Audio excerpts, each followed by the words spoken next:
We recorded this episode of Dysfunction Junction on Monday, March 14th.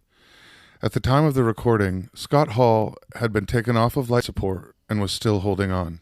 Approximately 30 minutes after finishing the show, Scott Hall passed away. We here at Dysfunction Junction would like to send out our heartfelt condolences to his family, his friends, and to all of his fans all around the world. And we would like to say goodnight to the bad guy. Would you please rise as we toll the bell 10 times?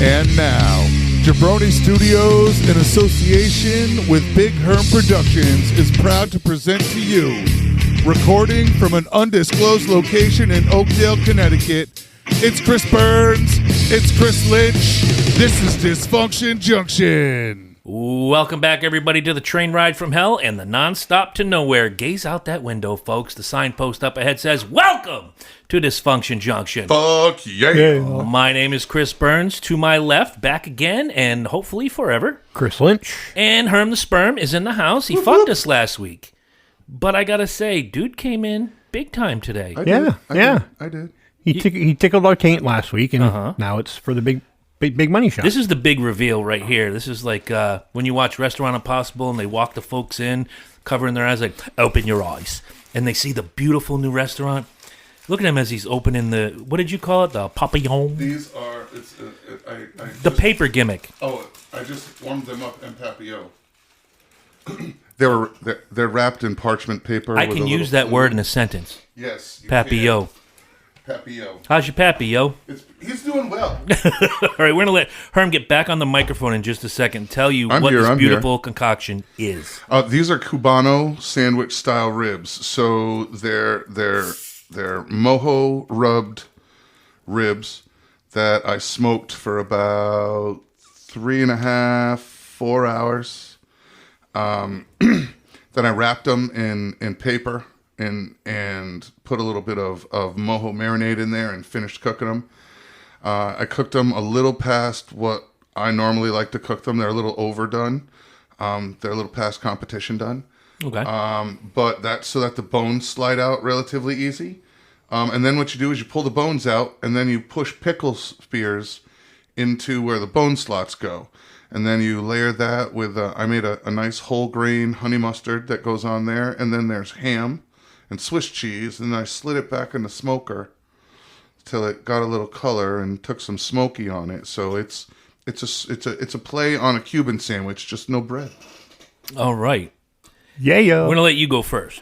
Okay. Not that I'm afraid of it, just there's but one plate.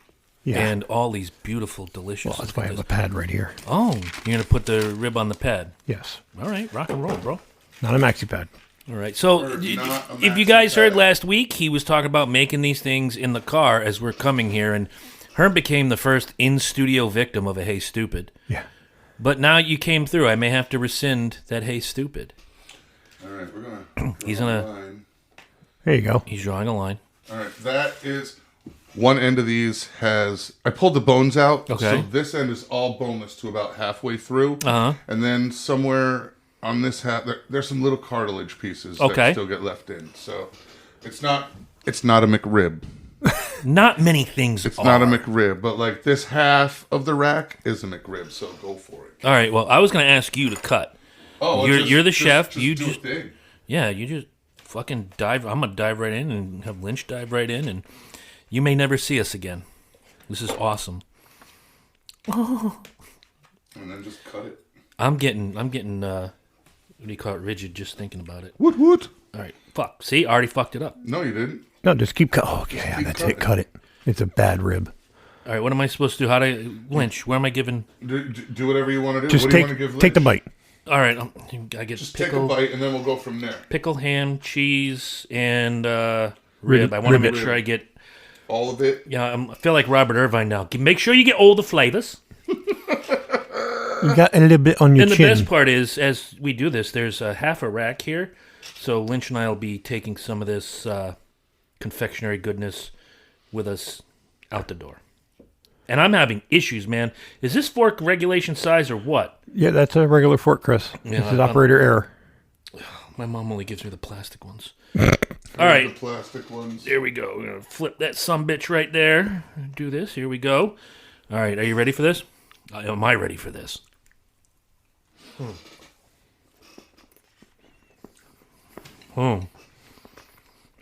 It's not illegal for you two to talk. Oh no! Well, no, we're just watching you. We're watching you lose your shit. I'm going to say this with all the love in my heart. And Herm will understand it. I know what he's going to say. That's the most disgusting shit I've ever put in my mouth. Thank you very much. And there's a story behind that, but... And you're talking about the ribs, Yes, right? There is. Yeah, I'm Pascal, you want to tell them the story? All right, so years ago, and we're talking years and years ago, About, back when like 25, 30 years ago, right? absolutely, we were hanging out and one summer with a friend, and I was doing most of the cooking that summer. Yep. And I just threw something together, and dinner was served, and Chris ate it. And basically that was his response. His response was, Herm, this is the most disgusting shit I've ever tasted. And I knew he was joking. And that's been his response to anything that I cook when he enjoys it for 25, 30 years now. Yeah, except for twice. Except for twice. At one time. Once was at the one roaster, time, which I had to say he it had right. to. And there was another time where he forgot that was our thing. And I'd made something, and he was like, Herm, this is great, man. This is awesome. I'm really enjoying this. Yep, and you actually watched like the defeat and sadness and like I went like and shame crossed my face, and he realized what he had just said. And he was like, "Oh my God, dude, I'm sorry. This is disgusting. It's horrible. I'm sorry." I was like, "You hurt me." There is a special feeling you get when you watch a near 30-year-old man almost cry and say the words like he's 10. Take that back. Take it back. I got some rib on my my puff screen. That's I gotta not good. say, that's fucking badass. Yeah, it is. We're gonna have to split these later because I'm digging back in. Fuck this. Go ahead. You can sit there and watch. I don't give a fuck. So, I know there's not a lot of quick hits this week, but you brought up a really good topic, and I think we should touch on it. Yep. And I'd like to bitch about it a little bit. we should. Yeah. It's your show, man. Bring it on. I'm gonna sit over here and eat. So, 2 months ago, Mr. Brady of the Tampa Bay Buccaneers. 40 days. Okay, 40 days. Our 40 days. countdown man is on the ball today. Lent, the Great Flood, and Brady's retirement all last 40 days. So 40 days ago, he announced his retirement from the Tampa Bay Buccaneers. Interesting piece of news that I heard during this whole media frenzy is that the last game touchdown ball that he made sold for $359,000. No, correct. that is incorrect. Wait. I'm telling you what I was told. No, I know, and what I read. No, I know. No. The only thing I'm going to correct you on the dollar amount. Okay. The actual dollar amount that ball sold for was in excess of $518,000. Why did I hear 380? Probably a preliminary. Maybe it's his money after something or other. I don't know. But I read the article this morning, and it's $518,862. So guess what? 25 days later, Tom Brady's like, I'm coming back, bitches. Well, I mean, he's probably watched Thomas the Tank Engine and whatever the new kids watch nowadays. Oh yeah. And he's driving them fucking nuts. well, that it's not even 25 days. Yeah. That ball sold yesterday morning. Really? That ball sold yesterday morning. Wow. Sold Sunday morning through the auctioneer All right, I was reading the story of where the ball came from and how it happened. I'm sure they got a cut of that as well, being the auction house. Oh, I'm sure they did, but It's probably a nice nut. The ball sold at auction on Sunday morning, and yesterday afternoon, Tommy made his announcement. Now, when we talked about this a couple months ago, I had said out loud, and I think you may have been here. Because it fits the timeline. I'm not going to believe anything until he turns in the paperwork to the NFL. When you announce your retirement, you have 90 days to turn in the right paperwork to the NFL office so that they can go through all the contractual bullshit. Right. If you're owed Basically, money, you announcing your retirement is just letting them know. All right, we're going to start. this is my process, intention. Right. and they start the clock. Correct. So I said it then. I want to see the paperwork. I want to see ESPN or some media outlet say NFL has received Tom Brady's retirement paperwork. I didn't believe it because we've been through this before with Brett Favre, who retired twice, came back twice. I didn't either. I didn't. Are you going to die? No. Please don't die. I'm going to die. I didn't over believe here. it These either. ribs are fucking I badass. believed at the time that Tommy was getting some pressure from the old lady. You think so? I think so. I believe Tommy was getting some pressure from the old lady, and he made the announcement because it quelled her, and now he's got 90 days. All right, it shut her the fuck up. It shut her up for about 3 weeks, and it shut her the fuck up long enough for him to reconstitute a plan on how to approach it and to be like, look, he didn't need the 90, but he had 90 days to be like, all right, I need to figure out how to tell her this is not working. Yeah. I mean, or he was home. He was one or the basically- other drove the other one crazy. I was going to say, he was home for 1 month with the wife and kids, was like, fuck this, I got to go back to work. Fuck these kids, fuck this woman. I'm going back on the road starting in August. Fuck this, I'm going back to work. That's right. Screw you guys. I'm not going home. Well, and it's got so much television exposure. It's getting more exposure than what's going on in Ukraine right now. Oh, yeah. I mean, Especially in this area where Tom Brady is like second to Jesus. not to take away from the guy's talent and his record, but I really don't give a fuck, number one. A record? He had a hit record? Yes, it was big in Japan. Oh, nice. Nice. Hasselhoff's big in Germany. Yes. That's why I don't go there. Un Scheisendump. So I really don't give a fuck one way or the other. Yeah, I knew it was too good to be true when I heard that he was retiring, and much like my two co-hosts here, yeah, I'll believe when the ink is dry. Because we'd heard it. But Well, yeah, I figured he was announcing retirement. Over the last 4 years. And I figured there was, I got to be honest, I figured there was some bullshit Tommy slide into New England, come in Sign a for, one-day come in contract. for like a 1 month contract or something stupid, you know what I mean, and come back. So I didn't have all my eggs in the basket of homeboy is gone. Again, like you, I've been waiting to see when it actually was announced that it's official. Mm-hmm. So, well, and his announcement, his retirement, basically changed a lot of other players' contracts at that point, from what I understand. Well, he'd always structured his deals to be friendly and back-ended. Right. So that when he retired, he would get the remainder of said contract to make room for them to spend money, not take a cap hit, and put together a fantastic team, which I think more players should be like that. He did that almost every year. He forfeited a percentage of his salary. Yeah. And with the money he's making, it was quite a large dollar amount, so that he had what he needed, and he could supplement them by giving that money back. It would supplement their team. Mm-hmm. I think more quarterbacks should take that lead. More athletes, period. Think about it. If LeBron James took a pay cut, if everybody gives up $100,000 a year, we think about when you're making disgusting amounts of money. Yeah, Jeter took a hometown discount for years. A-Rod didn't because A-Rod's a cunt. A-Rod's a dick, purse wearing, fucking purse holding bastard. Hate that son of a bitch. Tell me how you guys really feel. Nah, I'm gonna let that one go because I'm gonna stand on Tom Brady tip. Let's not wake the baby. Yeah, I don't want to do that. Baby just fell asleep. Not today. The baby's sleeping. Don't wake the baby.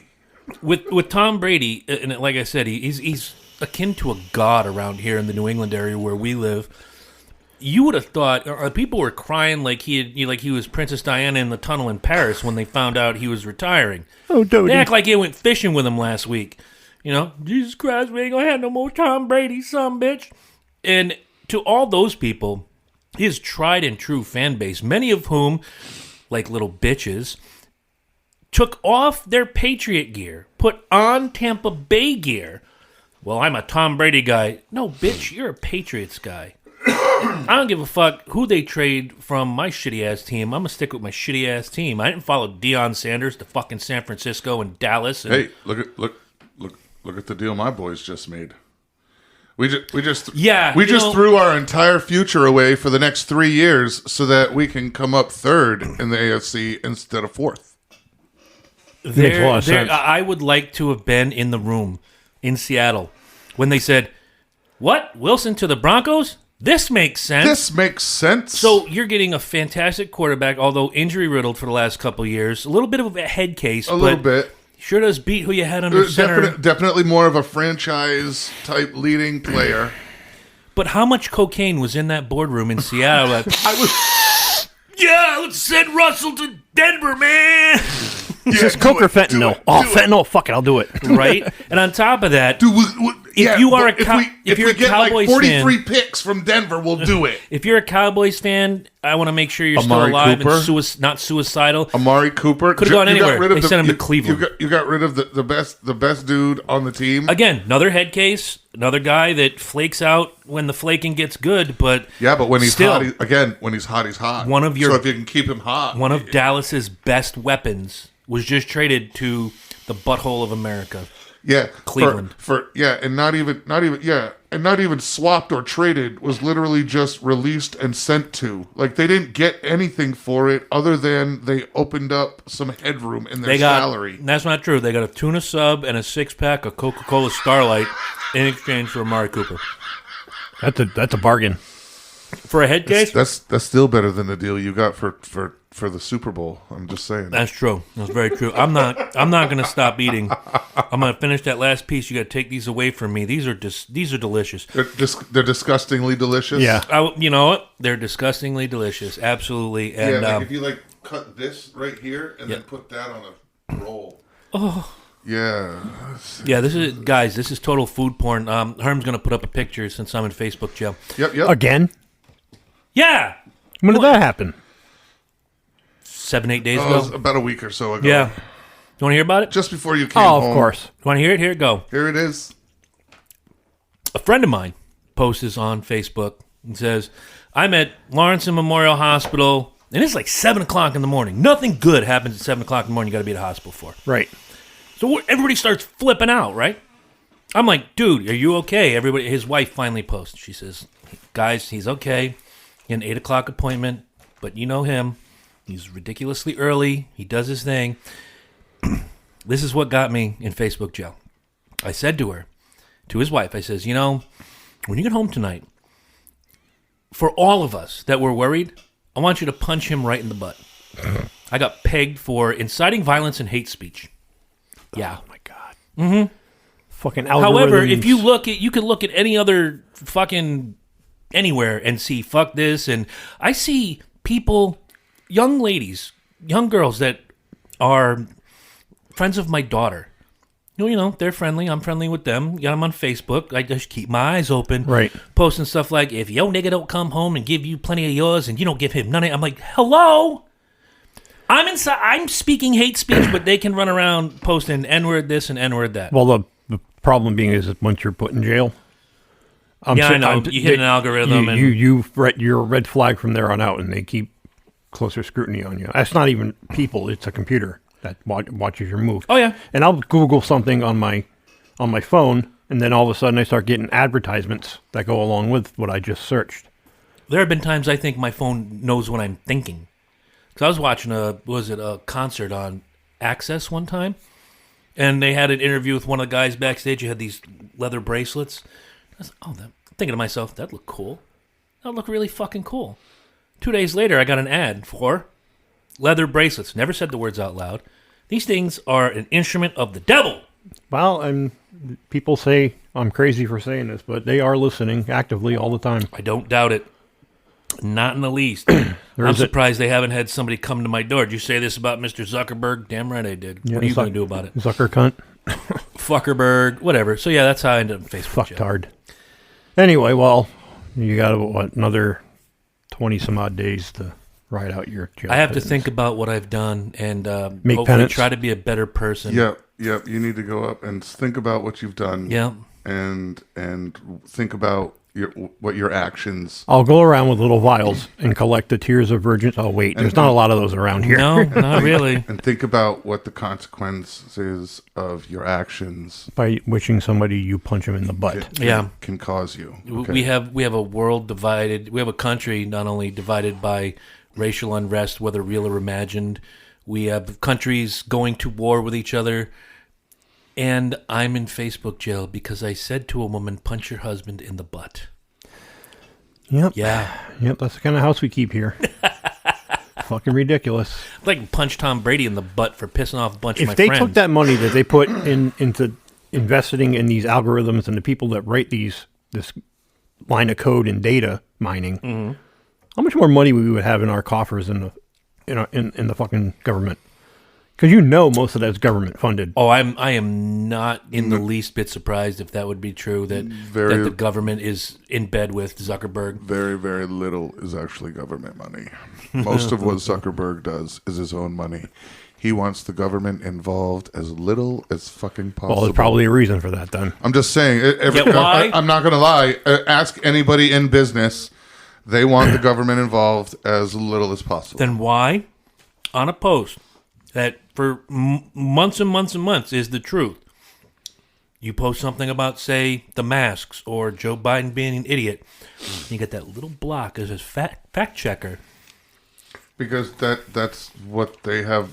They have a program for that. The problem is that most people want to blame a person. That there is a person somewhere. There isn't. No, It's a computer that just sits there blindly. There's a bunch of computers, and literally they just monitor shit. I forget who the journalist was. He was on TV the other day. I wish I should have wrote his name down.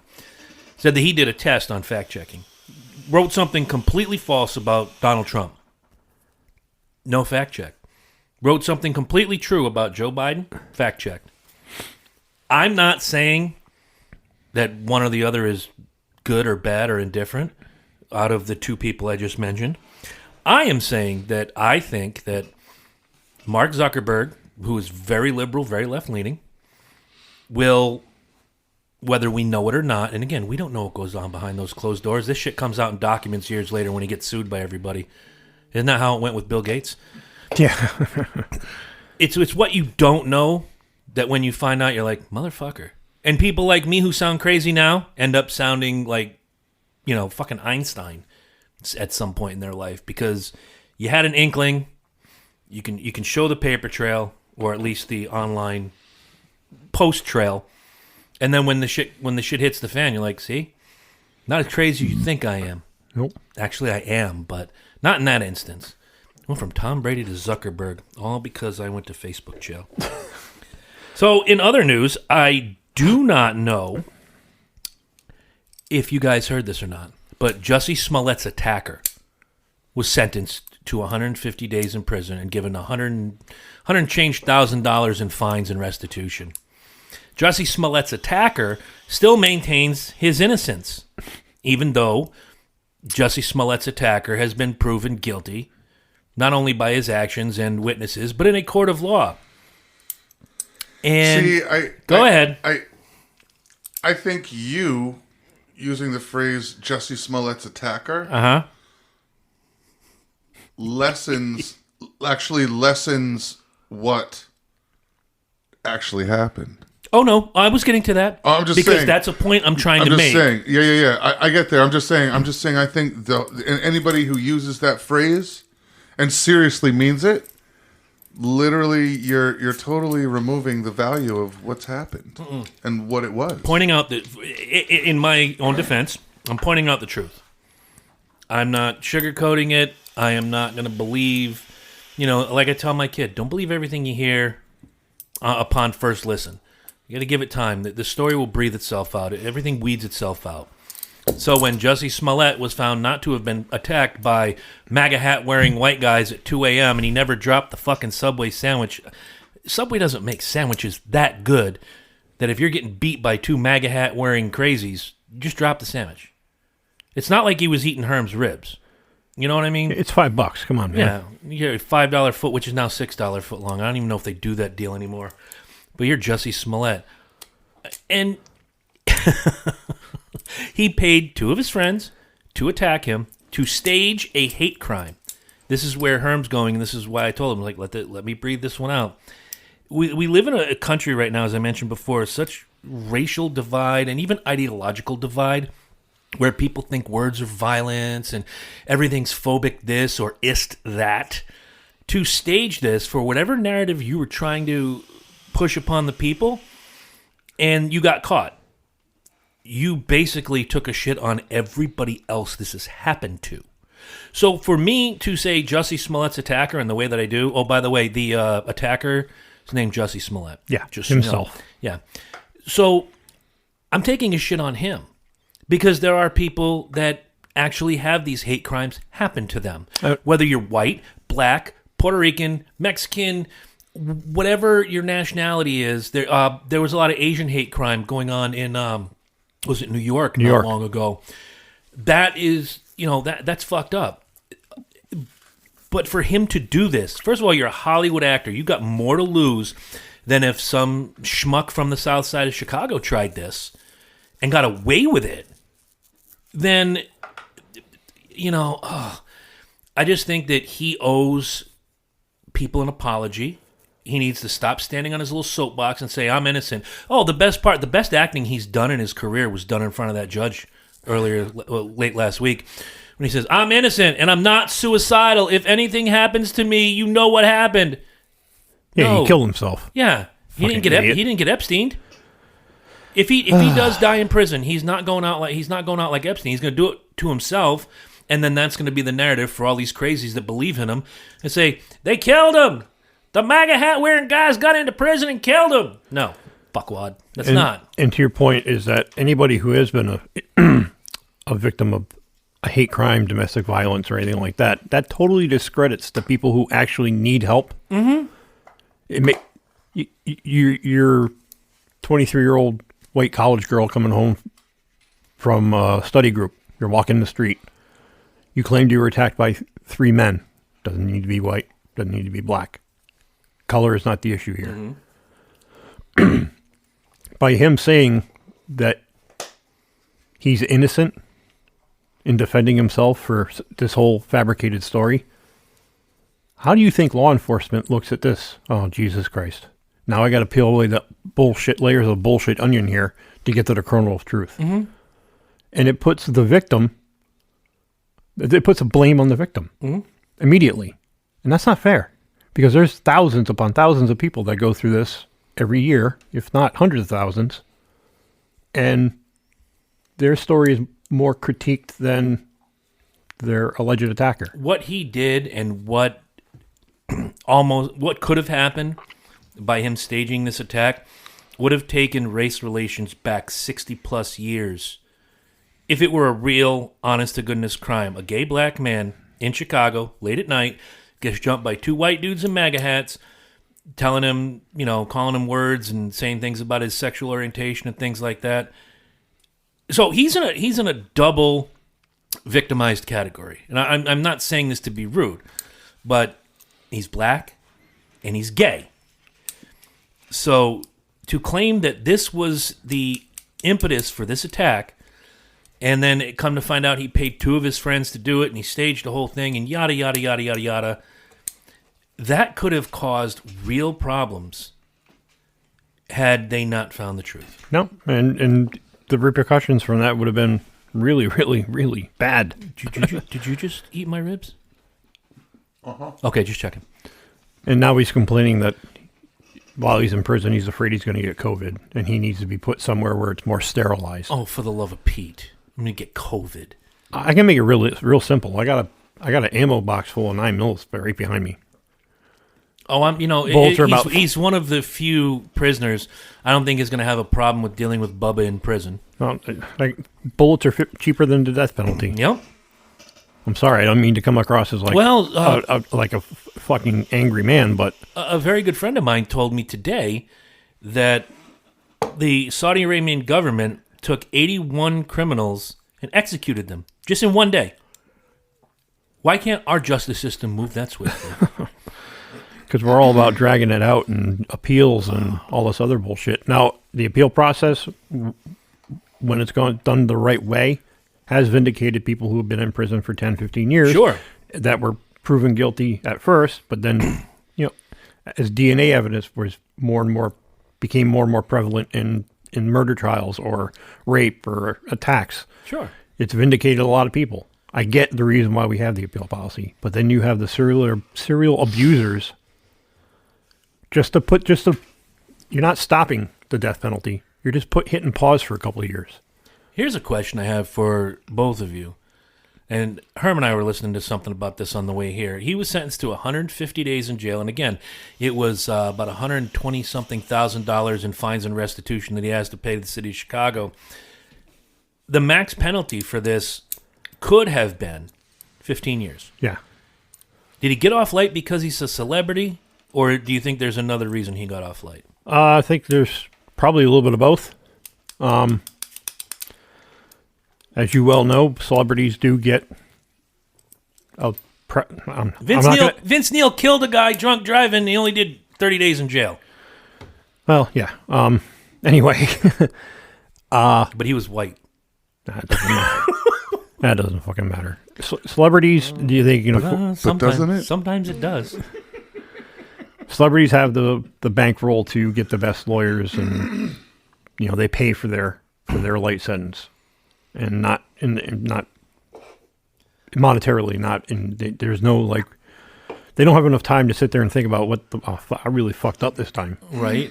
Now, there have been cases, whether they're here in America or overseas. There was one with I want to say it was a professional soccer player from America. He's over in the Arab world. I don't know. I don't think it was Saudi Arabia, or was it Kuwait? Punched a reporter, dead clocked him. Busted a couple of his teeth. He had to get surgery to repair his mouth. And they jailed him for 6 days. Yep. And fined him in their money. I don't remember the total, but when you calculate into American money, it was $66. Wow. Yeah. If that had been Joe Regular punching a dude in the face, chances are he's not doing a couple days in jail and he's not paying $66. He's going to get something stiffer and harsher. But look at what Alec Baldwin is. Oh, you mean the guy that says somebody's responsible for him shooting somebody? Right. Yeah, it's called you, Alec. Yeah. Dumb fuck. I like him as an actor. I don't respect him as a person because he says outlandish shit like that. Like she killed her. Basically what he said is she killed herself. What? Yeah, last time I checked, Alec, that's not how a weapon works. No. You pull the trigger and she kills herself? No. I don't think that's what he said. It was more of an implication. Right. Yeah, but you have to yes, the gun was I'll give you that. The gun that was fired did technically kill her. However, under those circumstances, you have to realize where he was, according to him, right, in that situation. According to him, in that situation, everything had been done right. Everything was correct and done, and he was doing exactly what the director had told him to do. Now, did he technically pull the trigger on the gun when to fire it? Yes. However, I think it's different. The gun wasn't brandished in any form of. There's no malice of forethought. There was no malice or violence of in right. that Nobody's way. saying he killed this woman out of spite. Well, no, anger. and that's what. But again, people are going to get up like you just did. Are hung up on the words that he used, not the thought that's behind it. Well, you've handled weapons for a long time. So have you. Yeah. So have I. Someone hands you a gun. What's the first thing you do? Okay. All right, you wait. We're talking real guns, and we're talking in the real world. We're not. You have to. That's outside of the box of a movie set. Yes and no. Well, even on a prop gun, I would want to check to see that the safety's on and it's clear. Why? Because it's gun safety. I don't want to hurt myself or others. Okay, but gun safety applies to guns that use real bullets, that use everything correctly, like reality. Okay, but did she or did she not die from this wound? Okay, but that's you're trying to link two got things, shot. but you're trying to connect two things with. You're adding 2 and 2 to come up with 3. If I am on a It's the new math. It's Common Core. But if I'm on a set and everything is done the way it's done within the movies, and I'm handed the gun, I've not been handed a weapon. Right. And I've been handing a prop that makes noise. Okay, so maybe I'm misunderstood here. So- I don't think he should go to jail for this. I think he should take some responsibility for doing what he did. But whoever handles those props. But here's the question on that is what. But and here's the question, and everybody's saying he needs to take responsibility for what exactly? so here Specifically for what? He killed a woman. No. He was holding a weapon that misfired incorrect and was loaded and handed improperly. He didn't kill anybody. The weapon he was holding and done in the course of the shot he was shooting is what resulted in her death. And you can mince words all you want. I'm saying semantics aside. But that's not semantic. It's not technically semantics. But walk through this, and I'm in agreement with you. Okay, what I'm saying is you have the prop guy, you have Alec Baldwin, and you have the woman. there's actually a lot more layers involved in that. Correct. I'm taking the bare bones minimum. Let's simplify it. Right. I'm taking the bare bones minimum. Okay. The prop guy maybe did not give him the right instruction. He, maybe not knowing, I don't know if he's ever handled weapons ever a day in his life, didn't have the knowledge of what you're supposed to do, whether it's a prop gun or not. Do the due diligence. A woman is dead. He inadvertently caused this woman to die. But you also have to walk it back. You have to take it from step 1 to finished product. So that's what I'm saying. And if that came out wrong, I apologize. You do have to take it from step 1 to finished product. However, if I am driving a Tesla and... Why would you? Just because it's case in point. Okay. If I'm driving a Tesla and there's been cases of this, the auto drive system has fucked up. And we're not talking about people who just were sleeping while they were driving. We're talking about the auto drive system doing whatever it wanted to do, no matter what the driver input through its input system. But the driver would still be culpable. But when you walk it back, Tesla's the most culpable. Well, the driver is not. The driver is not culpable in any manner at all. There was no conscious decision. He tried to avoid the situation. He tried to steer and correct the vehicle from any situation. The vehicle would not allow that to happen. It does not fall on the driver, who is now stuck and is now technically a victim in this situation because the technology that he was guaranteed would work failed.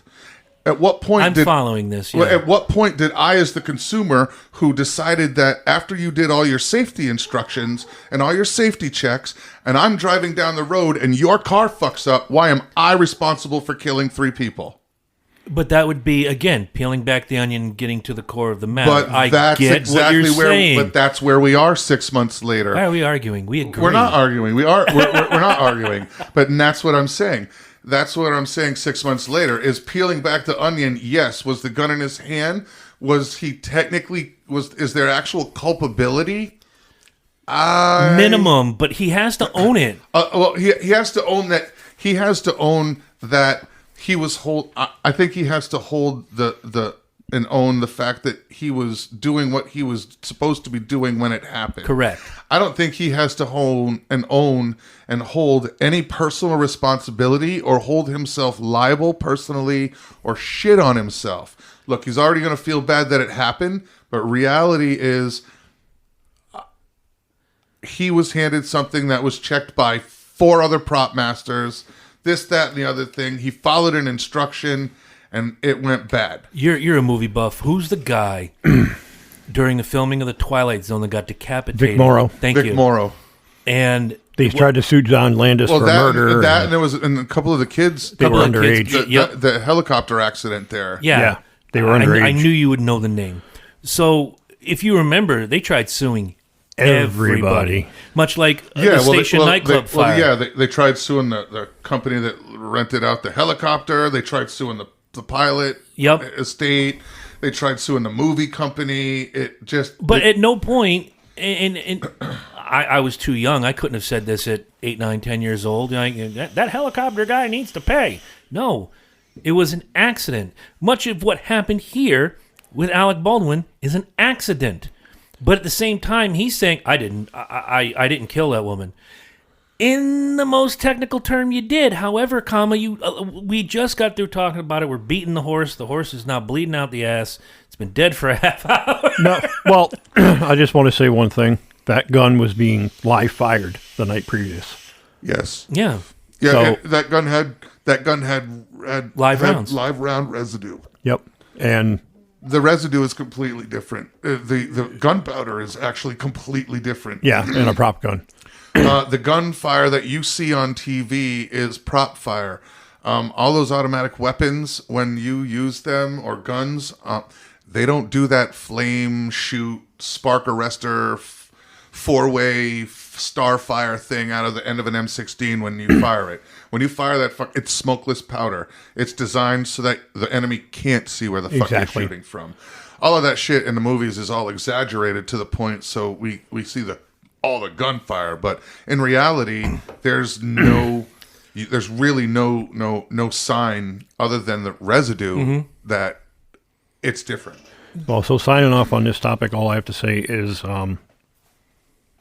shame on the 2 or 3 layers of security that gun failed to pass. You're the armorer. The armorer, Yep. and the 2 prop guys that work in conjunction with her. Now, her career is ruined. A girl died. Alec Baldwin probably feels like dog shit about the whole thing. And I understand, listening to Mike, I understand why he said what he said. It's just, why make his life more, or anybody's life more difficult for an accident? I don't disagree, but at So the if same I get time... if I get in my Land Rover, I go down the street, my brakes fail, I'm doing 45, Yeah. and I hit a bus full of nuns, kill all of them, am I at fault? No, but you are going to hell. No, but is Those it? nuns probably beat the shit out of some children. They probably deserve they it. Probably deserve Maybe it. 3 of those kids deserved it. The rest of them were The innocent rest of them were victims. innocent victims. But that's just my point. It's like suing the gun manufacturer in the Sandy Hook Yeah. incident. The kid was fucking batshit crazy. Right. Like it's with not access to fucking Right, fully it's not like automatic the weapons. manufacturer's advertising slogan is "Buy one of our guns. You can kill a school full of people with them." I mentioned the station nightclub fire. They tried suing the radio station. They tried suing Budweiser Liquor Company. They were... They tried suing the pyrotechnics company itself. Yeah, it was the fault of the stage was- manager, the 2 club owners. and the lack of a pyrotechnics expert. That's what it was. Yeah, those are the people that were culpable. Budweiser had nothing to do with that fire. 94 HJY had nothing to do with that fire. And that's why, and when Russell stood up and said, I'm sorry, had I known that all of these were the perfect storm, I'd have never okayed it. Right. He owned it. The stage manager owned it. The brothers owned it. Everybody that stood up owned it, and they got lighter sentences for it. Yep. They still did their restitution. Yes, they did their time.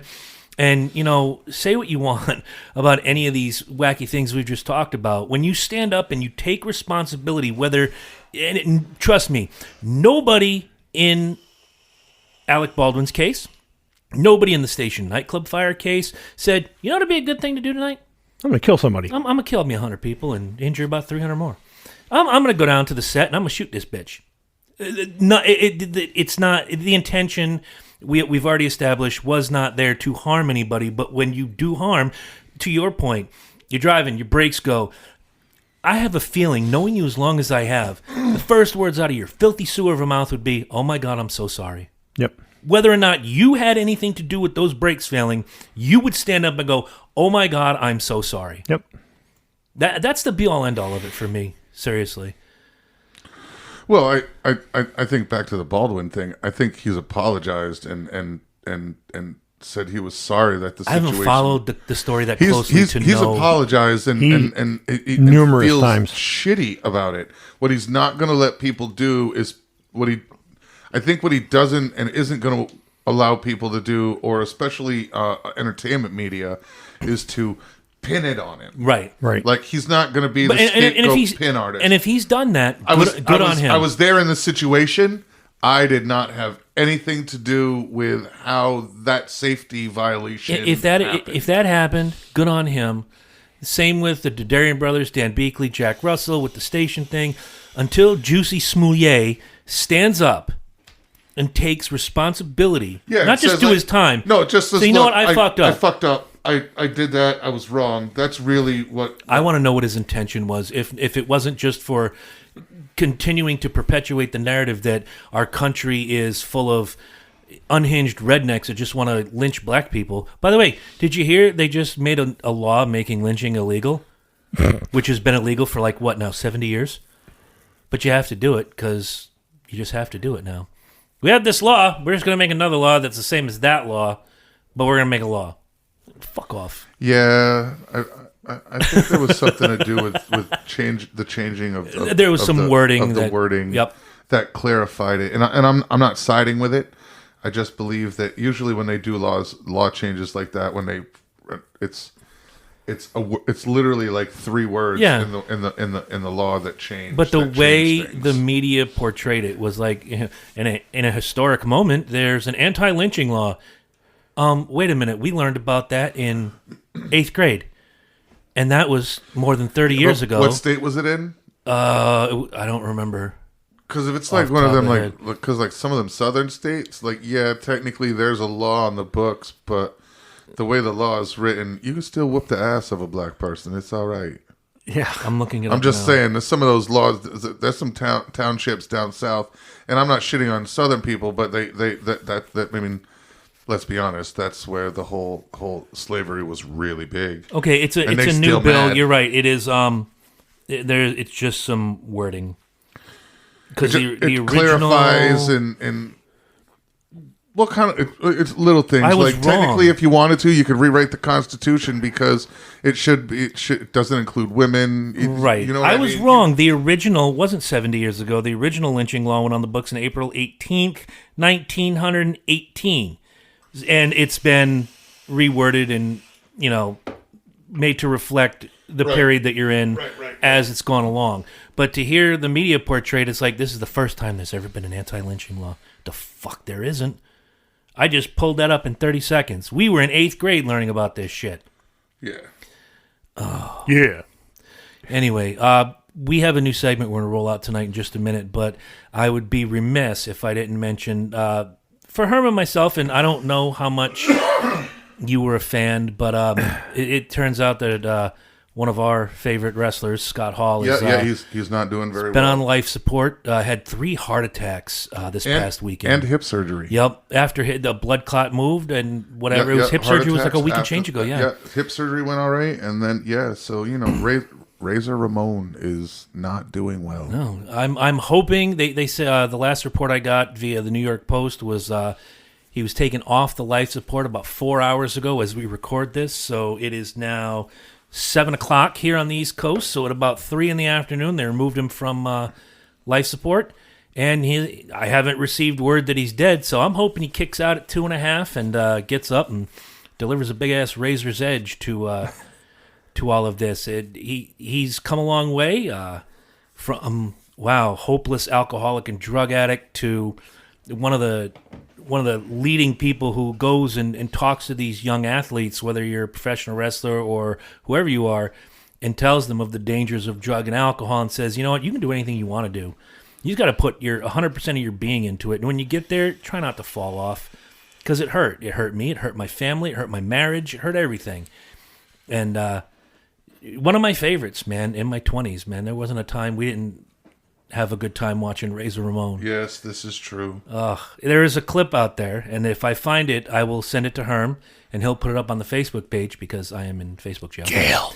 Where we were Criminal. 5th or 6th row at Monday Night Raw in 1993, and Razor Ramon won the Intercontinental Championship. Yes, we were. And if you watch that clip, you look, it's the hard camera. If you look a little bit to the right, just before off screen, you see a big burly gentleman celebrating like he just won the fucking championship. Yes, you do. Live Yes, on you TV, do. and next to him Live on USA Network. is a guy with long dyed black hair who looks like a Mexican kid. Yeah, holding yeah. up his Razor Ramon T-shirt in Yeah, celebration. Yeah, it was We a had good night. time. We had a good time that night. We did. So do you want to explain to these people what we're about to do? All right. All right, so here it is. So here was the thought. So this idea concept comes from I heard a bit from a comedian, and I took the bit from the comedian and was going through songs. And here's the thing. How many times have we all heard poetry turned into music? All right? People take poems all the time and they write poetry and then they set it to music. That's what a lot of songs are. But what if we what if we went the other direction? And what if we turned music into poetry? All right. So kind of like, what if we took like just rock and roll and hip hop and just some great genres of music and totally removed the music and went and turned the lyrics into spoken word poems? I like it. All right. I say we do it. All right, so here it is. So here it is with the entire concept of basically, if we took a classical music radio station and we changed their whole format to a rock station, but we didn't change the DJs. How fun would that be? How fun would that be? So I can hear we're the gonna- symphony now. Uh-huh. There's a symphony of Dysfunction going out. All right, so here it is, ladies and gentlemen. This is the spoken word. Yes, ladies and gentlemen, it's time for the spoken word, where we take some of your favorite song lyrics, remove the music, and we turn them into some classical poetry.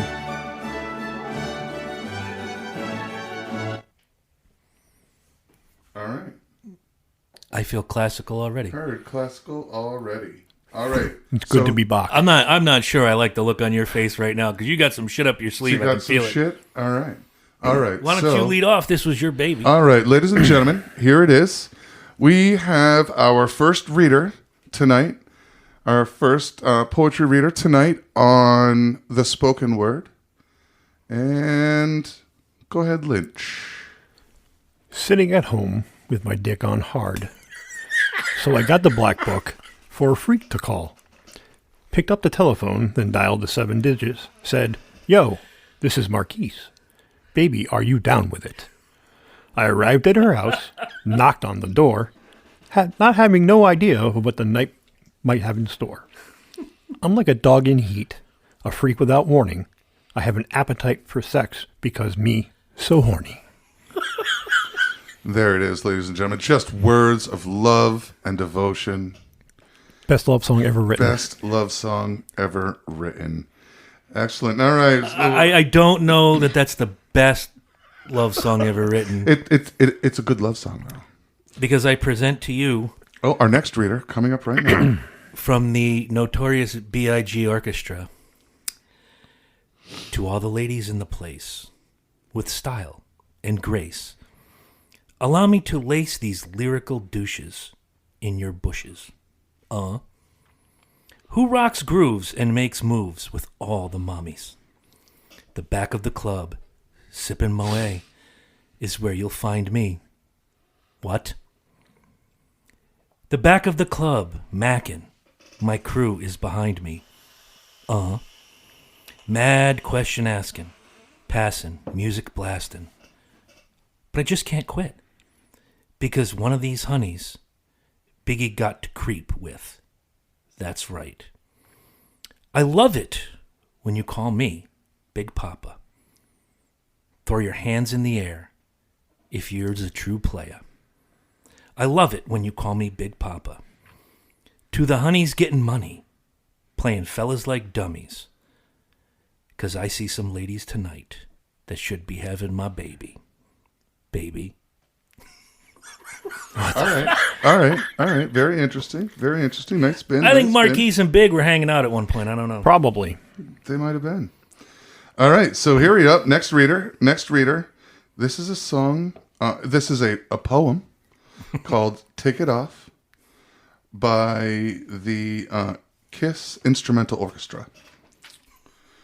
Well, my mind is getting dirty. Yeah, around 11:30. Uh-huh. I want to watch some asses shaking to the noise the boys are making. Uh-huh. So I hop into my car. I hit the local titty bar. Uh-huh. Because that's my kind of situation when I need some perspiration. Uh-huh. I do my one-stop shopping for the girl of my dreams because I can always be sure that she's as good as she seems. Take it off. Give it to me.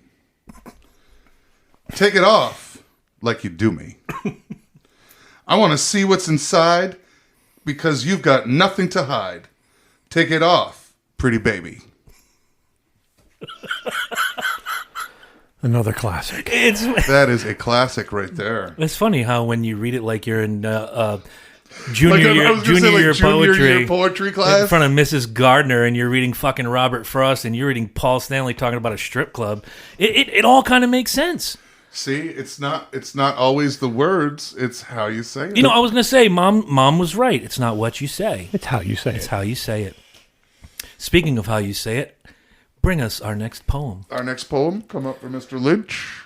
This is by the Aerosmith classical band.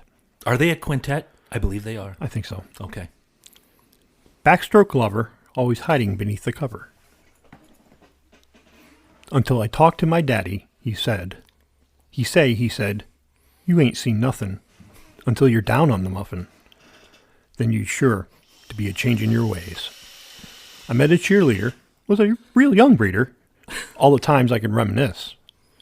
Because the best thing loving with her sister and her cousin only started with a little kiss like this. See? It's completely different when we pull the music out. It's funny as fuck. This following composition Oh. is by a wonderful writer. His name is Alice Cooper. Oh, that sounds lovely. Yeah, it does, doesn't it? Oh, she sounds hot. She could be. And this is the sonnet known as Poison. Your cruel device, your blood like ice. One look could kill. My pain, your thrill. I want to love you, but I better not touch. I want to hold you, but my senses tell me to stop. I want to kiss you, but I want it too much. I want to taste you, but your lips are venomous poison. You are poison running through my veins. You are poison, and I don't want to break these chains. Poison. Wow, that's kind of dark. That's deep. A little deep. That's deep. That's love right. That's love right there. Deep as a puddle. That one's deep. That's deep. All right, so here we go. Next song. We're not even going to give a name. We're just going to start. Ow! She's a brick house. She's mighty, mighty. Just letting it all hang out. I thought you were supposed to read this like a classical poem. She's a brick house. That lady's stacked, and that's a fact.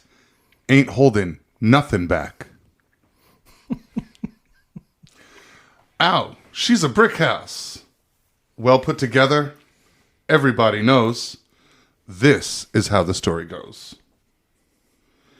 She knows she's got everything that a woman needs to get a man. Yeah. How can she lose with the stuff she use?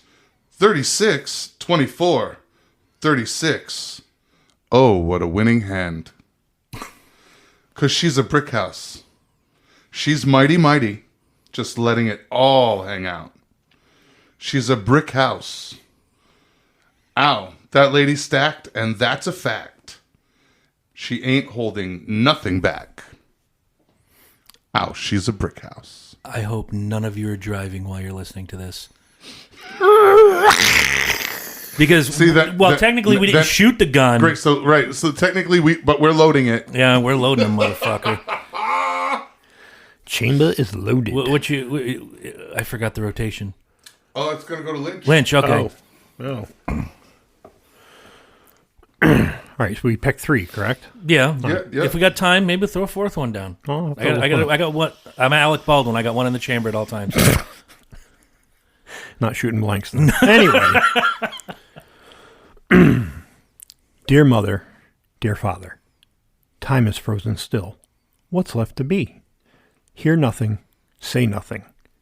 Cannot face the fact, I think for me. No guarantee, it's life as is. But damn you for not giving me my chance. Dear mother, dear father, you clipped my wings before I learned to fly. Unspoiled, unspoken. I've outgrown that fucking lullaby. Same things I've always heard from you. Do as I say, not as I do. Okay, I know the band. I don't remember the name of the song. Band? Metallica. Dyer's Eve. God damn it. Because as you're going, I'm getting the next line in my head. Like, thing that they call life. Did you ever notice that James Hetfield looks just like the Cowardly Lion? He does. Now he just looks like an old Cowardly Lion. Okay, here comes mine. With less hair. This is a very family-oriented composition. Excellent. I'm sure. Grandma, welcome home. You have been gone for far too long. Is this a dream? Are you really back? Let me help you out of the chair, Grandma. Let me touch you. Let me feel. Grandma, take a look. What do you think of the house in the silvery moon? We're going to repaint the front door soon. Let me help you out of the chair, Grandma. Let me touch you. Let me feel. Wait till you see your room up in the attic. Prepared just like you said. Without a bed. You will find you a rocking chair and the teapot that Missy found. Let me help you out of the chair. Grandma. Well, there we go. I'm stumped on that one. Oh. No, you're not. Some of you are out there. You may look in those lyrics up. You're like, oh, good God, no. I'm a good Christian person. That's what you get. All right. All right. This is a poem called I Almost Told You That I Loved You. You know I love it when you're down on your knees. And I'm a junkie for the way that you please. You shut me up when you swallow me down. My back to the wall, you're going to town. I almost told you that I loved you. Thank God I didn't, because it would have been a lie. I say the damnedest things when you're on top of me. I almost told you that I loved you. I hate to say it, but it has to be said. You look so fragile as I fuck with your head. God. I know it shouldn't, but it's getting me on. If sex is the drug, what is the cost? I almost told you that I loved you. Thank God I didn't, because it would have been a lie. I say the damnedest things when you're on top of me. I almost told you that I loved you. Tito, get me a tissue. Right here in the fields, man. Jermaine, stop teasing. Stop teasing. Get the fire extinguisher. Who is that? Papa Roach. No shit. I don't listen to much Papa Roach, but I'm gonna have to go out and look up that song. Right? All right, last round. All right. Sweat, baby, sweat. Baby sex is a Texas drought. Me and you do the kind of stuff that only Prince would sing about. So put your hands down my pants, and I'll bet you'll feel nuts. Yes, I'm Siskel. Yes, I'm Ebert. And you're getting 2 thumbs up. You've had enough of the 2-hand touch. You want it rough? You're out of bounds. I want you smothered. Want you covered like my Waffle House hash browns. Coming quicker than FedEx. Never reaching apex. Just like Coca-Cola stock, you are inclined to make me rise an hour early, just like daylight savings time. I almost picked one by the same orchestra. Yeah. Mine had something to do with a lap dance, though. All right, one from column A or one from column B. You pick, because I can do that one, but you got to know which column it's in. V. Oh, damn it. I'll go with the one I had. I'll save that one for next time. It seems to be a running theme here that we're talking. They're love poems. They're about women. Women's. I mean, even grandma. But this one, I think will hit you guys right in the feels. It's Friday night, and I need a fight. My motorcycle and a switchblade knife. A handful of grease in my hair feels right. But what I need to make me tight are those girls. Long legs and burgundy lips. Girls. Dancing down on the Sunset Strip. Girls. Red lips, fingertips. Trick or treat, sweet to eat. On Halloween or New Year's Eve. Yankee girls, you just can't be beat. But you're the best when you're off your feet. Girls.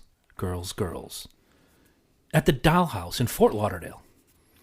Girls. Rocking in Atlanta at Tattletales. Girls. Raising hell at the Seventh Veil. Thank you. Very nice. Thank you. I didn't write it, but I sure can read the hell out of it. You can read the hell out of that. You should hear me with the phone book. Dibs, Sally, dibs. You read the phone book? Yeah. How far'd you get? G, half a G. G, half a G. I'm an excellent driver. Only in the driveway. Of course, I'm not wearing any underwear. Raymond, did you fart? Yeah. Fart. Farted. All right. So here it is. We're going to close this out with Herm the Sperm over here. All right. Here it is. Let's see. We're going to do... This is a little poem called Tipsy. 1. Here comes the 2 to the 3 to the 4. Everybody drunk out on the dance floor. Baby girl's ass jiggle like she want more. Like she a groupie, and I ain't even on tour. Maybe 'cause she heard that I rhyme hardcore. Or maybe she heard that I buy out the stores. The bottom of the 9th, and a nigga got a score. If not, I gotta move on to the next whore. Everybody in this bitch get tipsy. Everybody in this bitch get tipsy. Now, everybody in this bitch get tipsy. Everybody in this bitch get tipsy. You know, that makes me want to Get in that bitch and get tipsy. I want to get in that bitch and get tipsy. I mean, just the action of getting in that bitch would be enough for most people. And baby girl's ass jiggle. That could do it too. That is correct. That and the tipsy, I have a lot. They go together. I'm just saying, the tipsy and the ass jiggle just go together. So during all this fantastic poetry that we've been doing, I did get a text message from my co-host from the Speedway Review, Corey Huffnagel, and unfortunately, he's going to be laid up with COVID for the next couple days. Yeah, that's the bad news. The good news is, and I'll read this text out loud in front of people. Let's see. So you probably don't know this, but on Saturday I tested positive for COVID. Good thing is I have minor symptoms. Chic always positive. Chic always positive. Thank you, sir. Jabroni. Good thing is I have minor symptoms and I have to quarantine for 5 days.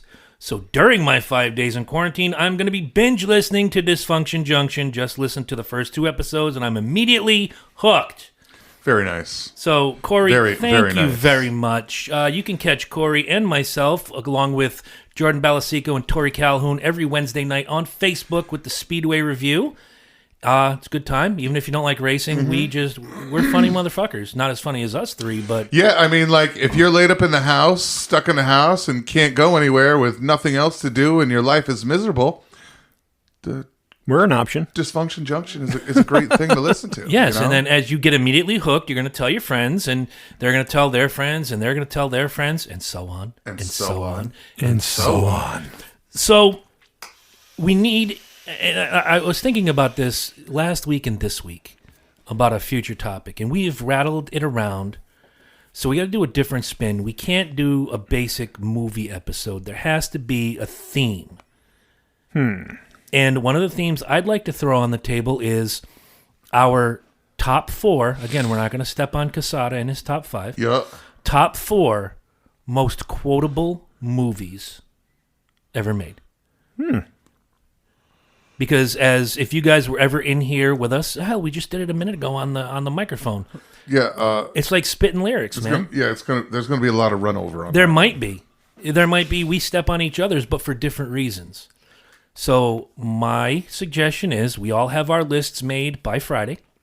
All right. We give them to everybody else. So All right, Dan. for whoever comes in first, this is my list. And you pick 4. So I send it, and you guys see the 4, and you know the 4 you cannot touch. Right.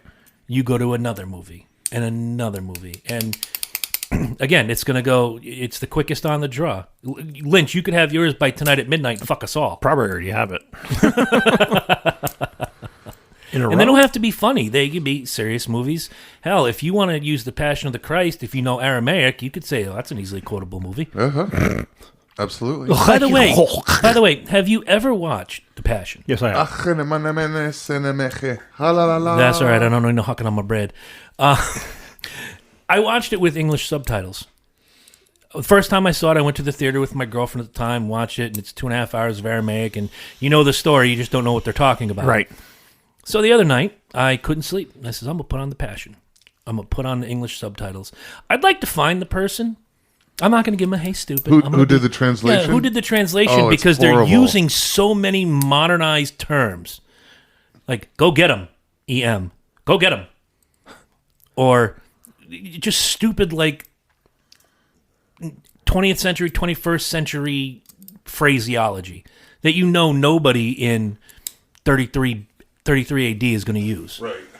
I mean, I could have preferred the King's English, but unfortunately we got, go get him. Go get him. That doesn't sound right. Thou shalt go get them. Right? Seize him.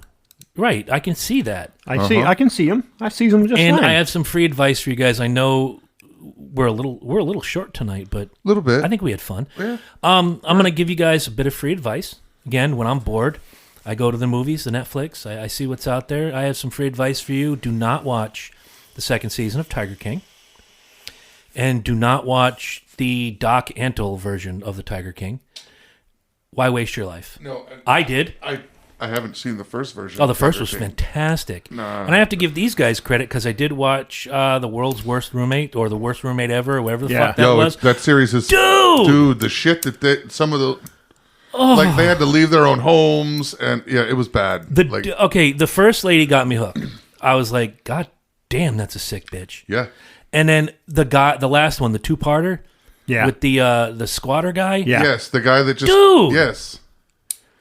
The ending, I I didn't see the you had finish. people that lost their fortunes because of a squatter that took over. And not only that, I often say when somebody says something like, "Oh, what was the finish on that?" I did not see this finish coming. I did not see the. I don't want to spoil it. If you guys want to watch it, please feel free. When you start that series, you're like, no, this is all right. Right. And then you realize, holy All right, let's see. shit. Corey's down for 5 days. He can reach episode 18 in probably 2-3 days. Corey, go watch The Worst Roommate Ever on Netflix and then report back at junctiondysfunctionshow@gmail.com. We want to know what you think, and we'll read your letter on the air. Or even better, if you're free, we'll call you. Fuck it. If you're feeling up to it, absolutely. Absolutely. We'll have you on the show. I have another. Yeah, it's definitely a great series to get into and Fill a little time here. Sure. So we Shit stumbled upon a show on Amazon Prime that it says we watched the first season of. It's called Upload. Okay. So we start watching the second season. I look at Megan. I'm like, I don't remember this show at all. Well, the first season was 2 years ago. Okay. And we binge watch a lot of shit. So we finished season 1. Yeah. And we're just into season 2. Now, if anybody who is familiar with it, but for those of you who are not, the premise is a few years in the future, self-driving cars, much like Tesla. Right. You can have your spirit uploaded into a virtual reality, and through VR, you can interact with like living people. I think I've seen that. The first season, anyway. I'm going to have to go back and revisit. That sounds really fucking familiar. It's really good. Really, really good. Created by Greg Daniels from The Office. Yeah, they do a lot of consciousness transferring. Yeah. It's really cool. Wow. Hey, by the way, because we talked about it last week, have you finished Ozark yet? How far along are you? I just cracked season 4. Okay. So, end of season 3. All right. Did you see that coming? Not at all. No, nobody saw that coming. I'm gonna do a spoiler, because if you haven't seen Ozark up to this point, they shoot the lawyer bitch. Yep. And you think the whole time, that's the best part about that show, you think you know where they're going, and they completely go to the left hardcore. Yeah, they make and an fuck extreme your left mind turn. up. And that's what I like about that show, is it fucks your mind up. And you get done with it and you're like, God damn, I didn't see that coming. Well, I shared with you that I had, actually, I think I shared with everybody, our listening audience, that while I was in rehab, me and my 2 buddies got right into it. We're like, holy shit. And become the running joke. One of us would go for, this guy would go for a smoke break. I'd go down to the cafeteria, get a juice. All right, who got killed? Because there ain't no episodes of Ozark where nobody's going to die. Pretty much. And if there is one, it just leads up to the next episode where someone's going to die. Pretty much. The harshest one of all of them is when the dude got electrocuted. Oh, on the 2 dudes? Yep. Oh, yeah, that was rough. That was fucked up. Yeah, that was rough. But no, the lawyer, I did not see that coming. Nope. I thought it was going in a completely different way. And I'm telling you, at the end of season 4.1, because they're breaking. Why are they doing this to me? Just give me all 13 fucking episodes. it's going to be 14. Oh, it's going to be 7 and 7. Okay. Not to drink, but 7 and 7. Right. I don't like 7 and 7. I don't like the Yuck. way Seagram 7 tastes. Ugh. It's like, it tastes like World War II. Tastes like an old lady's bra. That's what- I think Mike's going to puke. Are you going to puke? Oh, no. But, Please don't puke. it's Please don't horrible. puke. That's not horrible. a shirt. Oh, anyway, where were we? Oh, yeah. So I did not, when you get to that episode, I saw one of them coming. I didn't see the second one because it threw me for a loop. Mm-hmm. And I was home alone, and I'm watching this, and there's very few shows that can do this to me. Ozark happens to be one of them, where you get one of these plot twists, and I will jump out of my seat and go, what the fuck just happened? It's nuts.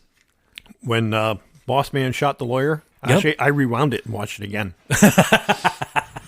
I'm like, what the fuck just happened? Holy shit. But yeah, The Bible thumper dude was a wicked pisser, too. yeah.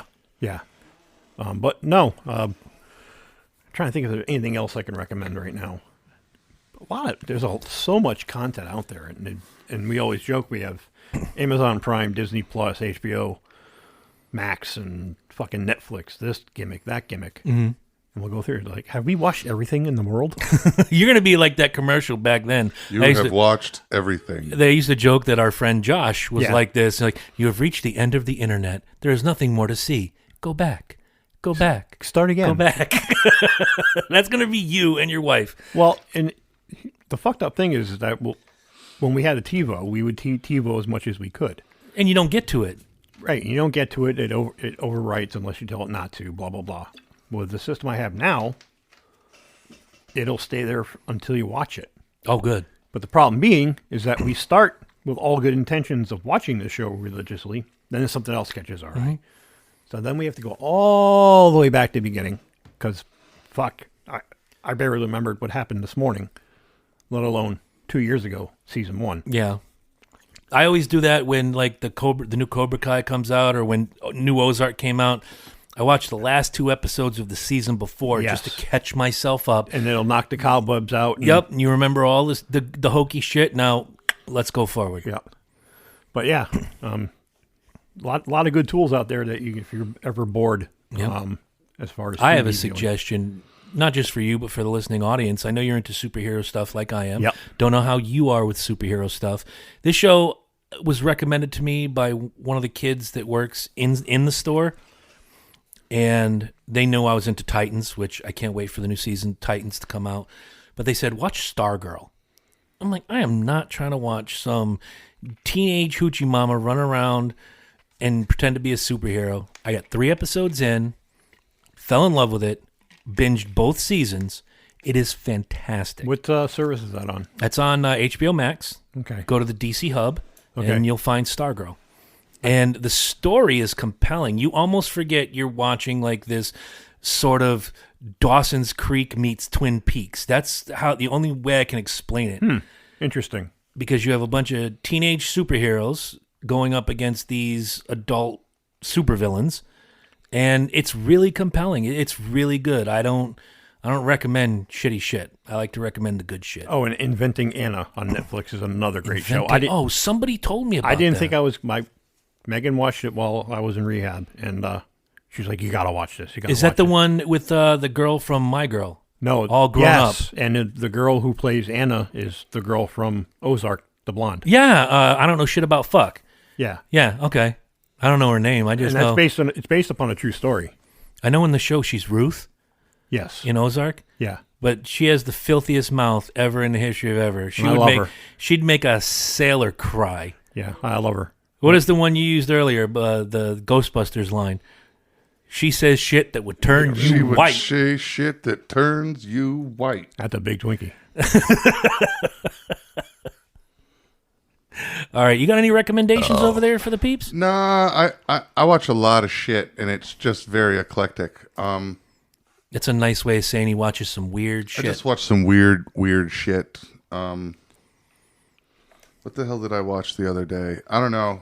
I you know what? I don't watch a lot of TV. Oh, I got another one. A lot of it plays in the background as noise while I'm in the kitchen doing While shit. he's making treats. Well, that's yeah, pretty much. That's what I do too. If like I'm in the kitchen getting dinner ready, there's always something on the television.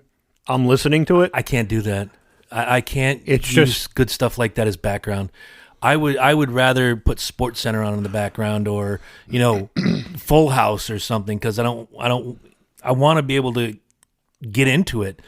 And I got to remember the name of the fucking show. It's on Netflix. Well, Megan will come home and I'll be, because there's a big chunk of years I didn't watch that.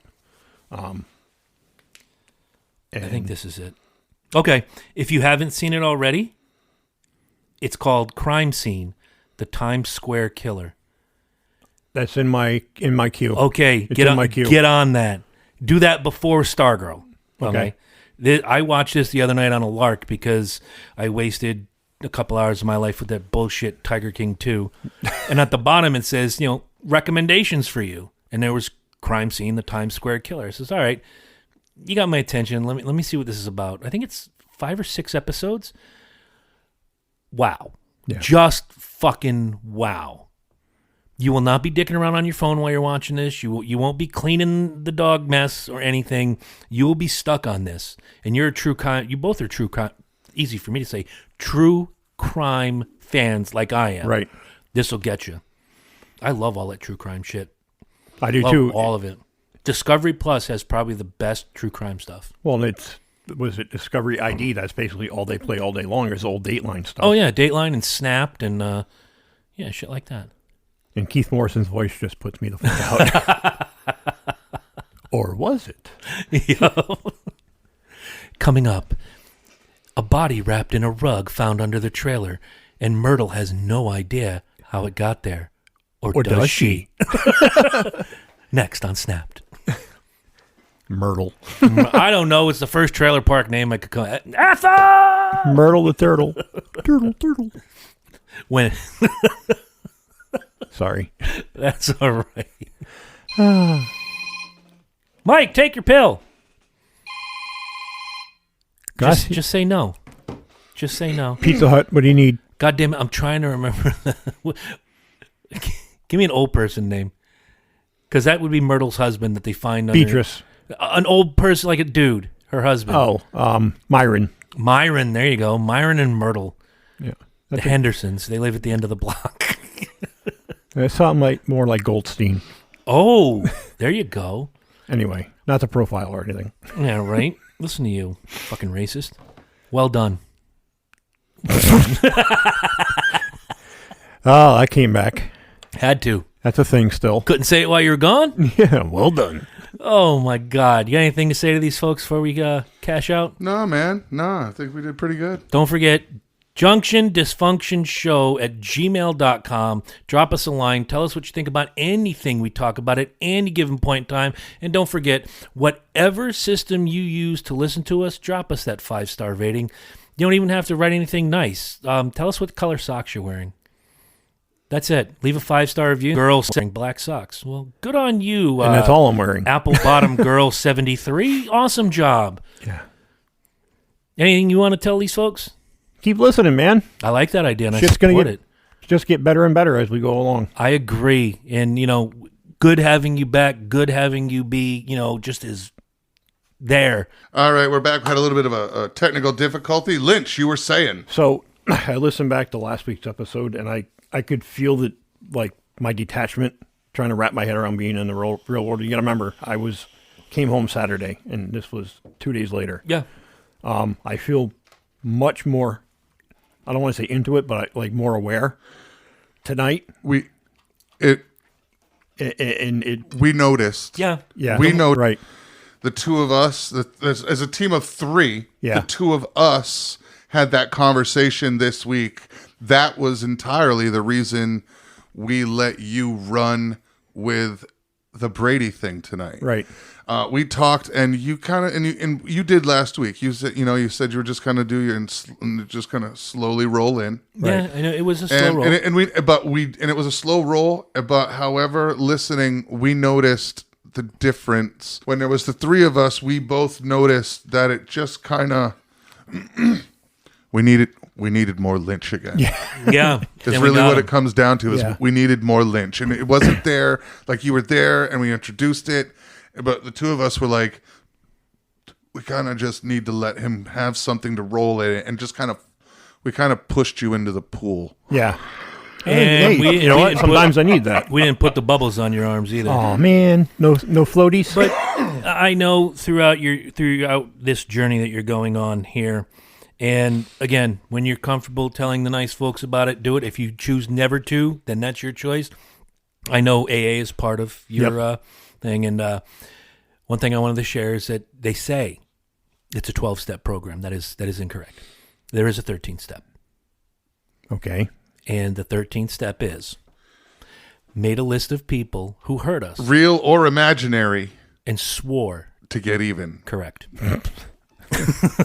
All right, then. That is the 13th step. All right, then. Fuck all that apologetic shit. Make a list of people who have harmed you, either real or imaginary, and swore to get even. There you go. Pearls of wisdom. I could do that. Pearls of wisdom from Chris and Mike. Tune in next week. For real. Butt nuggets of wisdom. Also, if you want the recipe to this fine concoction we ate tonight, you're never going to get it. Nope, you don't even bother emailing junctiondysfunctionshow@gmail.com because Herm is not giving it up. But we got some tasty treats to take Yes, home. it was. Thank It you was fantastic. again. Thank you. That was the most disgusting shit I've ever put in my mouth. Me too. Thank you. We'll see you guys next week. Is Backlund still in there? Backlund is still in there.